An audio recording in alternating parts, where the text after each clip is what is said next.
What is good, everybody? It's Casper. So the 2023 Golden Globe nominations were just announced about a week ago. A lot of those movies I haven't seen. First of all, the nominations for Best Actress in a Motion Picture, and that's for the movie Blonde. I know that movie was telling about, Marilyn Monroe story. The fact that the nominations put her as Best Actress for a drama, I had to check it out. So the movie I'm talking about is Blonde. So let's get straight to it.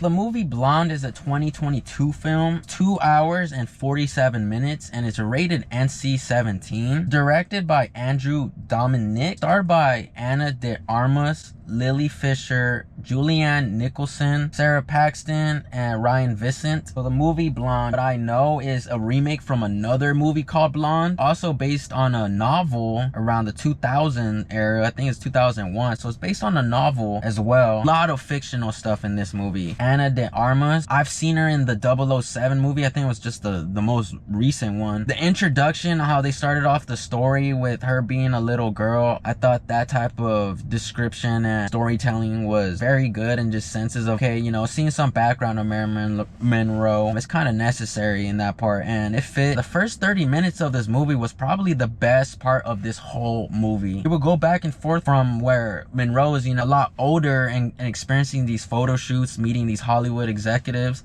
and then you go back to the story of her being a little girl. I really like the setup of the design of the movie, like the whole setup of just making everything look old school. That was more of going into a time capsule type of stuff. Throughout this whole movie, there was just too many repetitive things that I kept seeing. First part of the movie had more of a direction. You kept seeing Marilyn Monroe show up at a movie premiere at the same angle, same time. It just kept showing the same scenes over and over again. I felt like I was just seeing the same thing, dealing with these Hollywood people. Every divorce and every relationship she is in all felt the same. Everything that she dealt with all felt the same. Every scenario she was in, every setting that she ended up participating later in her career, all felt very repetitive. The acting, I would say, good from the other actors. The actor who played Marilyn Monroe, she didn't give me a vibe of where that's Marilyn Monroe. Her acting did not tell me throughout the whole movie, like, wow, she's bodying this character right here. I didn't got no feel from that. The only feel I got from, her character was basically the side profile, and when she's cheesing very big. But when she's smiling very big, I would be like, okay, that's kind of looks like Marilyn Monroe right there. There was a couple scenes in the movie where I'm like, is she trying to hide like some accent or something? Because there was like an accent that she was playing, and then sometimes it was very soft tone where she was trying to play like a cute voice girl. There was only a here and there moments where it kind of looked like her. When she met President Kennedy in the movie, which I thought was a weird scene. It didn't give me a vibe that, this is Marilyn Monroe thing. It just gave me the vibe like she looks like her, and let's try to pull something off with her look. Marilyn Monroe, definitely not the standout for me. I would say my standout in this movie, and I didn't mention in the beginning as him being part of the cast, Bobby Cannavale. I saw him in Irishman. Saw him in here. I was actually pretty shocked that he was in the movie. Funny because his look does look like from a time back then. You just put him in that costume and that design, and he could pull it off. But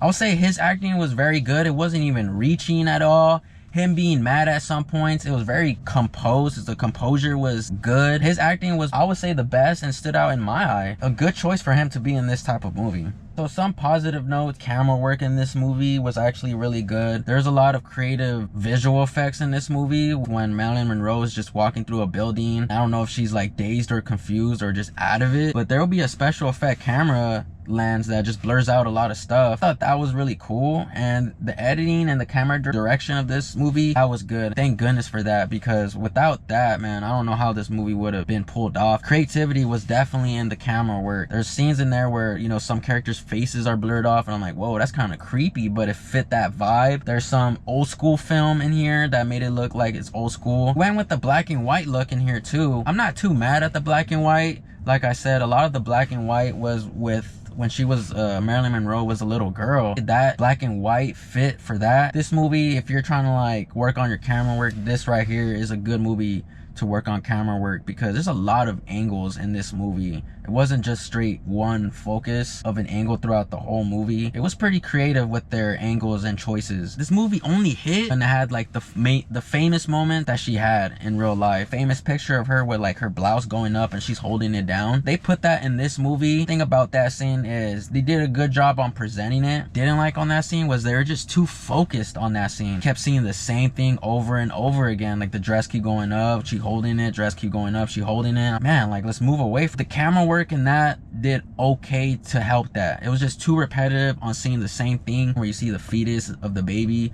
You saw that I don't know how many times. Can't even say that the soundtrack hit for this movie. The soundtrack did not hit. Another thing as well, I didn't even know that Brad Pitt produced this movie, so that was actually a shocker. So overall, I had the patience to watch this movie, so thank goodness I had the patience for it. As a viewer for myself, you're just gonna be intrigued in just the camera work. This movie did a good job on having good set design. Props for being nominated for Best Actress, but I personally didn't see it. The wait time or it being 3 hours, I feel like they could have cut that literally in half. After my first watching the movie Blonde, I would have to give it a 5 out of 10. So that's my movie review for the movie Blonde. Shout out to you guys for tuning into the video, and we'll see you guys on the next one. Peace, y'all.